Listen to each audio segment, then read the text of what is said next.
தைப்பூசம் விரதம்ல இன்னைக்கு 3rd டே ஆஃபீஸும் போகணும். Night டின்னருக்கு வெஜிடபிள்ஸ்லாம் போட்டு தக்காளி சாதம் மாதிரி செஞ்சுட்டேன். கரெக்டாக செஞ்சு முடிச்சது கேஸ் காலி ஆயிடுச்சு. காலையில் ஒரு வேளை ஃபாஸ்டிங் இருக்கேன். அதே மாதிரி இந்த 6 டேஸும் முருகன் கோயிலுக்கு போகலாம் அப்படின்னு நினச்சிருக்கேன். பெட்ஷீட்லாம் மடிச்சிட்டு ஃபஸ்ட்டு குளிச்சுட்டு வந்துட்டேன். நேற்று கபாலீஸ்வரர் கோயிலுக்கு போகும்போது இந்த கவர் எல்லாமே 10 ரூபான்னு சொல்லிட்டு எல்லா காயும் விற்றுருந்தாங்க. அதில் குக்கும்பர், கேரட், பீட்ரூட், உருளைக்கிழங்கு எல்லாம் வாங்கினேன்.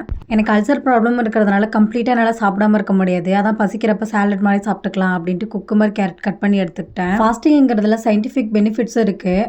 அதனால ஃபாஸ்டிங் இருந்தால் தான் சாமி அருள் தருவார். பல்லில் பச்சை தண்ணி கூட படாமல் சாமி கும்பிட்டாதான் வேண்டுதல் நிறைவேறும் அப்படிங்கிறதெல்லாம் நான் நம்ப மாட்டேன். எல்லாத்தையும் எடுத்துக்கிட்டேன். எதுக்கும் இருக்கட்டும்னு ஆரஞ்சு எடுத்துக்கிட்டேன். கேப் வரத்துக்கு கரெக்டான 15 மினிட்ஸ் இருக்குது. வீட்டுக்கு பக்கத்தில் முருகன் கோயிலுக்கு தான் போகிறேன். மறுபடியும் வீட்டுக்கு வர வேணாம் அப்படின்னு வீடெல்லாம் லாக் பண்ணிட்டு கிளம்பிட்டேன். இது எங்கள் வீட்டுக்கு பக்கத்துலேயே உள்ள முருகன் கோயில். விளக்கு மட்டும் போடலான்ட்டு எண்ணெய் பாக்கெட் கட் பண்ணி வாங்கிக்கிட்டேன். மொத்தம் 9 விளக்கு போட்டிருந்தேன். தைப்பூசத்துக்காக கோயிலில் பரபரப்பாக வேலை நடந்துட்டு இருந்துச்சு. சிலிண்டர் புக் பண்ணிட்டேன். எப்படி 2 டேஸில் வந்துடும். ஒரு வேளை மட்டும் ஃபாஸ்டிங் இருக்கிறதுனால லஞ்சும் டின்னரும் ஆஃபீஸில் கேன்டீனில் சாப்பிட்டுப்பேன். ஸோ சிலிண்டர் தெரிந்தது நம்மளுக்கு ஃபேவராக தான் நடந்திருக்கு. ஸ்னேகாவும் வீட்டில் இல்லை.